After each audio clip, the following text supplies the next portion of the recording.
America ने 32 कंपनियों और लोगों पर लगाए प्रतिबंध। अब भारत समेत 7 देशों की कंपनियां और लोगों पर प्रतिबंध लगा दिए गए हैं। ईरान, चीन, हांगकांग, यूएई और तुर्की की संस्थाएं भी इसमें शामिल हैं। ईरान के मिसाइल कार्यक्रम में मदद का आरोप है। ईरान के बैलिस्टिक मिसाइल कार्यक्रम से जुड़े होने का आरोप लगाते हुए ये प्रतिबंध लगा दिए गए हैं। 7 देशों की 32 कंपनियां हैं।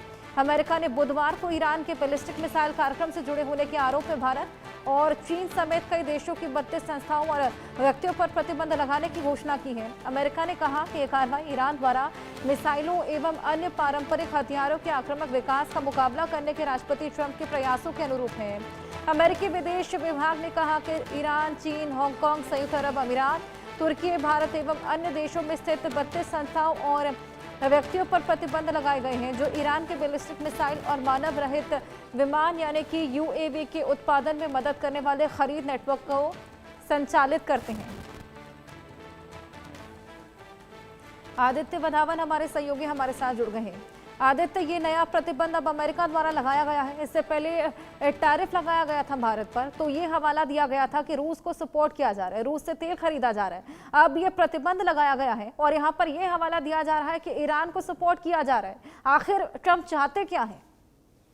बिल्कुल हर्षा, अगर आप देखेंगे तो कहीं ना कहीं ये अमेरिका का एक ब्रॉडर जो प्लान है ईरान का न्यूक्लियर बैलिस्टिक प्रोग्राम जो है उसको डिसमेंटल करने के लिए। इसलिए जितनी भी जैसे जो आपने जिक्र करा जो भारतीय कंपनियों को जिसपे सैंक्शंस लगाए गए हैं, तो ये कहीं ना कहीं ये हर जो जस्टिफिकेशन है इन सैंक्शंस की जो अमेरिका देता आया है ये है कि इससे जो है ईरानियन रिजीम को जो है फाइनेंशियल असिस्टेंस मिल रही है और वो अपना जो कोवर्ट न्यूक्लियर ऑपरेशन है उसको वो कैरी फॉरवर्ड कर पा रहे हैं। तभी हमने देखा है जब से इजराइल और ईरान का जो युद्ध हुआ उसमें भी अमेरिका ने जो जब ईरान में जो न्यूक्लियर फैसिलिटी थी फॉर्दो में उसने ब्लास्ट करा और उसके बाद कहीं ना कहीं सैंक्शंस लगाती आई है अमेरिका। चाहे वो फेक साइबर सेंटर हो नॉर्थ कोरिया में या फिर जो है ईरान में जो है अब स्पेसिफिकली फोकस उनका, क्योंकि अमेरिका जो है ईरान पे बहुत नजदीकी से जो है नजरें बिठाए बैठा है। किस तरह से पूरी तरह की कोशिश है कि ईरान का न्यूक्लियर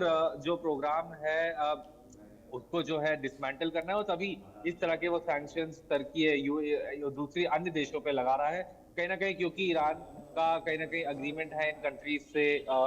तो कहीं ना कहीं यही जो है कल ही ये सैंक्शंस लगाए हैं यूएस स्टेट डिपार्टमेंट ने। अब देखने वाली बात होगी कि किस तरीके से ईरानियन रिजीम इसको इस पर रिएक्ट करती है।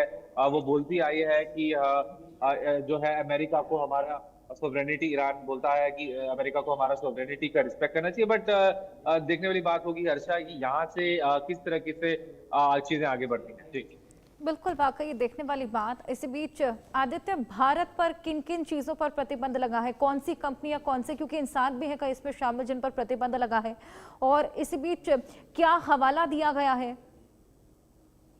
जी बिल्कुल, कई भारत की कंपनी जो है उनमें जो सैंक्शन लगा है, जो कहीं ना कहीं ईरान के साथ कहीं कहीं जो है कुछ कंपनी जो है वो छाबार ईरान का जो छाबार पोर्ट है उससे भी उसके संबंध में ट्रेडिंग में इन्वॉल्व थी, तो उनपे एक तरीके से सैंक्शन लगाया गया है। क्योंकि ट्रंप ये जो ट्रंप जब से ट्रंप अमेरिका के राष्ट्रपति बने हैं उन्होंने सारी एंटिटीज जो भी ईरान के साथ छाबार, स्पेसिफिकली अगर छाबार पोर्ट की बात करें तो कुछ टाइम पहले भारत को वेवर दे दिया गया था, लेकिन क्योंकि हमने देखा है किस तरीके से डोनाल्ड ट्रंप अपनी स्टेटमेंट्स पे यूटर्न लेते हुए नजर आए, तो कहीं ना कहीं जो है जितनी भी सैंक्शंस अमेरिका लगा रही है वीजा विद ईरान, तो वो कहीं ना कहीं यही हो रहा है कि ईरान संबंधित जो भी दूसरी देश की कंपनी है उनको भी नहीं छोड़ा जा रहा है, उस पर भी कड़े प्रतिबंध लगाए जा रहे हैं। हर्षा।